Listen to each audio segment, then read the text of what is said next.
Jau. Tai sveiki visi sugrįžę į mano kanalą. Mes šiaip ne taip profė patelę sugavome, nes jinai, va, pažiūrėkit, koks pilvelis. Didžiulė tokia. Mes jau kokius 4-5 kartus gal pagavome ir jinai išsilydo.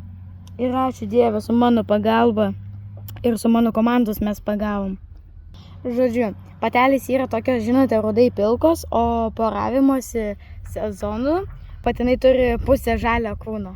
Tai va taip, žodžiu. Kada jūs kažkada gaudysite driežą, ten kad ir gaudysite valandų, sakysit pagaliau. Ir matote, kad jau galite pagauti, bet matote tik uodegą, bet kokio